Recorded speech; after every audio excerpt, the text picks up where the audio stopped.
अस्सलाम वालेकुम दोस्तों। तो हम थे कहाँ थे हम? मानसेरा। जी हाँ। और मानसेरा में हमें मिलना था बाइक में पीके वाले उमर भाई से। लेकिन मेरी गलती यहाँ पे कि मैं उन्हें कब्ज़ वक्त मैसेज नहीं कर सका, क्योंकि मैं मैसेज का बहुत चोर हूँ। जो मुझे जानते हैं उन्हें पता होगा कि मैसेज जो है वो मैं नहीं करता हूँ। मुझे बहुत चिढ़ लगती है मैसेज करने से। कॉल कर लेता हूँ। तो यही मैंने किया, उन्हें कॉल करने की कोशिश की और कॉल पे राब्ता नहीं हो सका। जब राब्ता उनसे हुआ तो उन्होंने मुझसे कहा कि भाई आप मुझे जो है मैसेज कर देते। तो उस दिन मुझे एहसास हुआ कि मैसेज कर देना चाहिए। बहरहाल मानसेरा में मुझे बाइक मैट पीके से कुछ गैजेट चाहिए थे, सेफ्टी गियर्स चाहिए थे। अब हुआ ये कि उनसे मुलाकात नहीं हो सकी। अब मुझे आगे बढ़ना था और जाना था गिलगित। तो मेरे पास दो रास्ते नहीं थे क्योंकि वो वक्त ऐसा था कि जब बाबूसर खुला हुआ नहीं होता। तो जनाब, मानसेरा से गिलगित जाने के हैं दो रास्ते और हमारे पास दो ऑप्शन नहीं थे, एक ही ऑप्शन था। वो क्यों, मैं आपको बताता हूँ।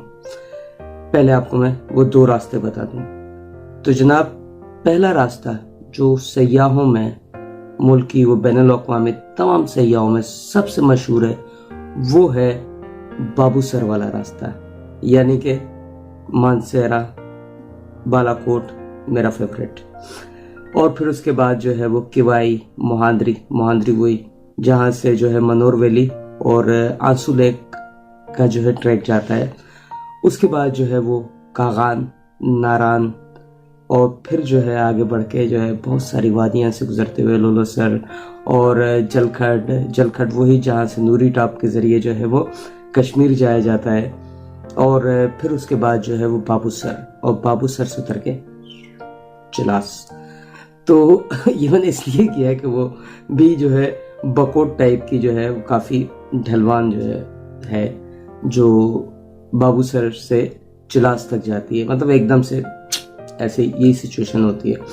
लेकिन जनाब, बात यह है कि बाबूसर वाला रास्ता जो है वो 12 महीने आपके लिए खुला हुआ नहीं होता। बाबूसर के लिए आपको इंतज़ार करना पड़ता है जुलाई, अगस्त, सितंबर। ये 3 से 3.5 महीने ज़्यादा खींच तान के जो है वो 4 महीने आप कर लें, लेकिन 4 महीने बड़ा मुश्किल होता है। बस यही बाबूसर खुला होता है। बाबूसर के लिए अगर कोई आपको कहे कि जून में चलो बाबूसर से, तो कभी भी एतवार मत करना। उसकी वजह यह है कि रास्ता खुल रहे होते हैं, बर्फ खुरच रहे होते हैं, वो ब्लैक आइस और ये सब चीज़ें, और दोनों तरफ जो है ट्रैफिक का एक अंबार और घंटों का इंतजार। अगर महीना जून का हो और आपसे कोई कहेगा चलो बाबूसर से चिलास और गिलगित, तो थोड़ा सोच लीजिएगा एक दफा पहले।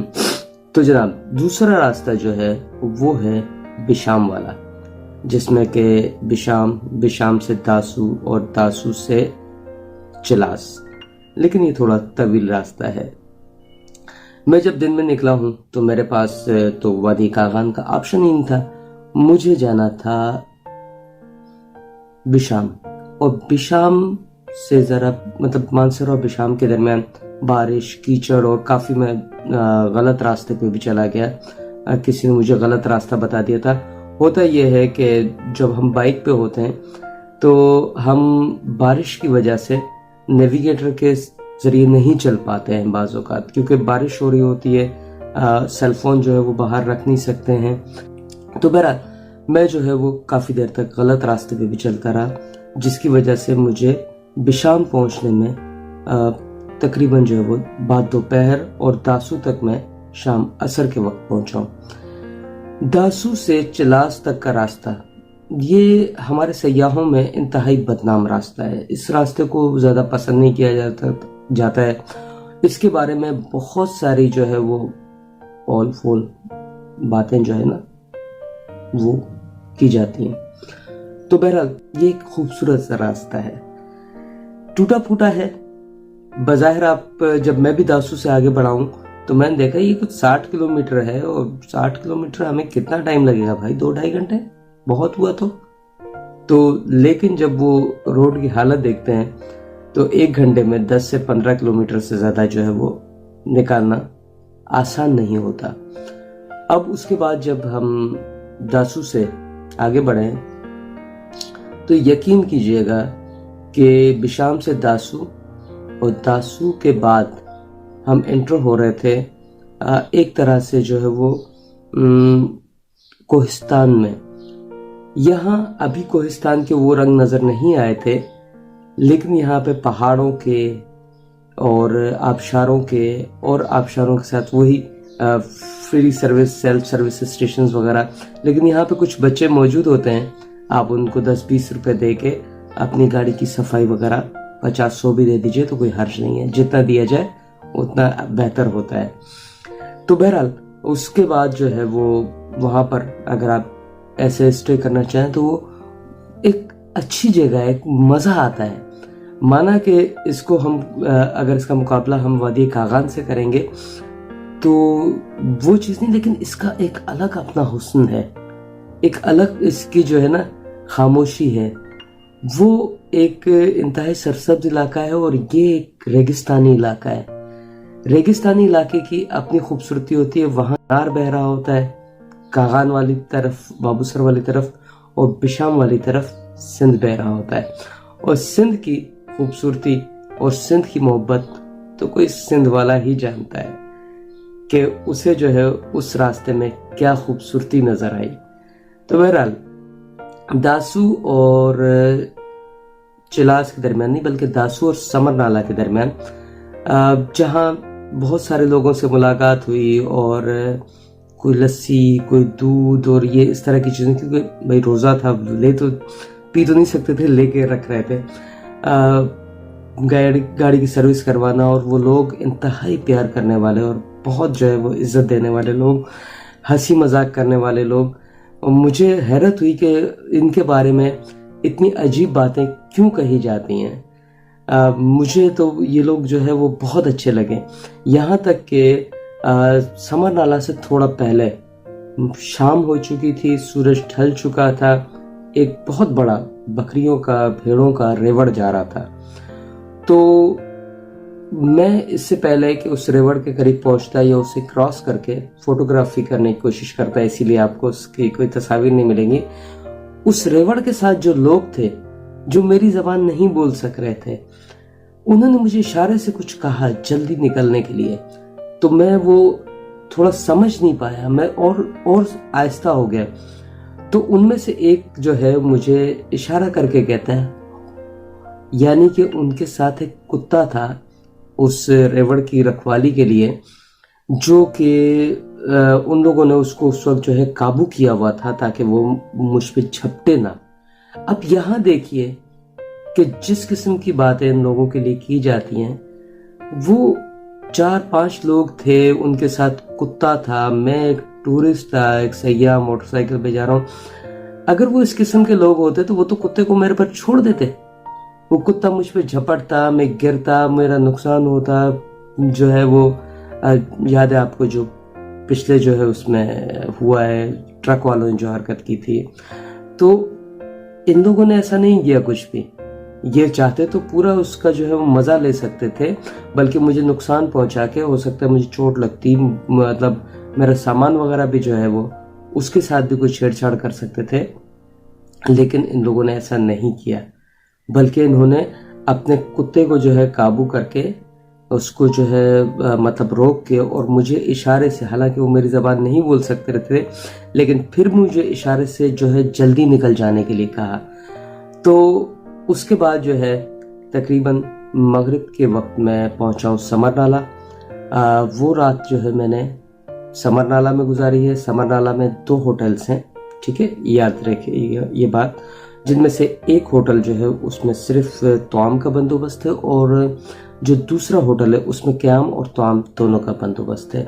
अगर आप को शाम हो जाती है इस रास्ते पे, तो रास्ता टूटा हुआ है, कोशिश कीजिएगा कि समर नाला अगर आपने बिशाम या दासू में जो है वो क़याम नहीं किया है, या आपके पास इतना वक्त है, क्योंकि देखिए सिर्फ चिलास नहीं, चिलास से आगे भी कुछ है, वो इंशाल्लाह जो है वो आगे आपको बताया जाएगा।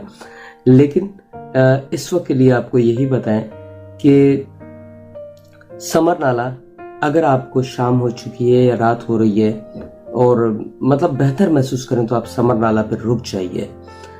समर नाला से अगले दिन सुबह मैं निकला हूँ चिलास के लिए, और ये समझिए कि ये जो अब सफ़र शुरू हो रहा था, ये तो बस मैं उस वक्त उन सब चीज़ों को देख के समझ लीजिए कि पागल हो रहा था खुशी से। मैंने कागान की तरफ से भी सफ़र किया है, लेकिन जब मैंने ये सफ़र किया तो बस, क्योंकि सिंध दरिया का शफाफ और सफ़ेद पानी और सफ़ेद रेत और चॉकलेटी पत्थर और ये सब कुछ देख के तो कहाँ कोई जो है वो अपने आपे में और अपने काबू में रह सकता है। तो फिर वो छोटी सी जो है टूटी फूटी सड़क, उसका क्या जो इन चीज़ों का जो है वो मतलब कीमत तो वो लगा ही नहीं सकती ना। जरा सी टूटी हुई जो है वो सड़क है, वो सब माहौल। कभी मैं सोचता हूँ कि ये जो लोग इस इलाके के लिए मनफी तासुर देते हैं, कभी यहाँ रुक के देखें, कभी उस सफेद रेत पे बैठ के उस बहते हुए दरिया सिंध को देखें, उन पत्थरों को जो कि इतने चिकने हो रहे होते हैं, पहाड़ों के पत्थर वो चॉकलेटी रंग के लगता है कि जैसे चॉकलेट का ढेर जो लगाया हुआ हो। कभी उस खामोशी को, उस कोहिस्तान की खामोशी को अगर कोई महसूस कर सके, उन सब चीज़ों को अपने अंदर जज्ब कर सके, तो उसको इल्म होगा कि दासू से चिलास क्या चीज़ है और इसका क्या हुस्न है और इसकी क्या खूबसूरती है। अब सतही ज़हन रखने वाला या सफ़र को किसी सिर्फ एक मुकाम के लिए जो है वो मुख्तस करने वाला कि बस मुझे वहाँ पहुँचना है, बस मुझे मैं तो लोगों को गिलगित के बारे में अजीब अजीब कमेंट्स देते हुए सुना है। मेरे पास बाकायदा वीडियोस में मैं जो है वो बेकार जगह और इस किस्म की बातें जो है वो कि गिलगित एक जो है वो बेकार जगह है और यहाँ पे रुकने का फ़ायदा नहीं है। मतलब क्या सोच के लोग जो है घर से निकलते हैं, क्या उनके जहन में होता है। बहरहाल कोहिस्तान एक जो है शाहकार कह लिया जाए, एक पहाड़ों में सहरा और जो है दरिया, आप जब देखेंगे उसे तो आप खुद कहेंगे कि हाँ, ये वाकई कराक्रम का जो के हसीन हिस्से हैं उनमें से एक जो है वो दासू से चिलास तक के दरमियान भी है।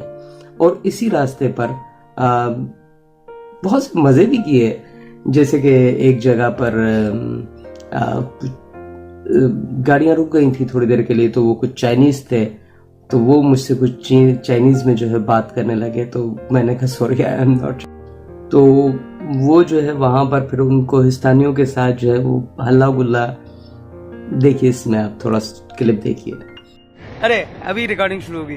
तो ये चंदियाल है, कौन सी जगह है? चंदियाल शदियाल है। और यहाँ भी ट्रैफिक जैम हुआ था, तो यहाँ से कुछ चाइनीज गुजरे, तो वो मुझसे चाइनीज में बात करने लगा, तो मैंने उनसे कहा कि नो आई एम पाकिस्तानी।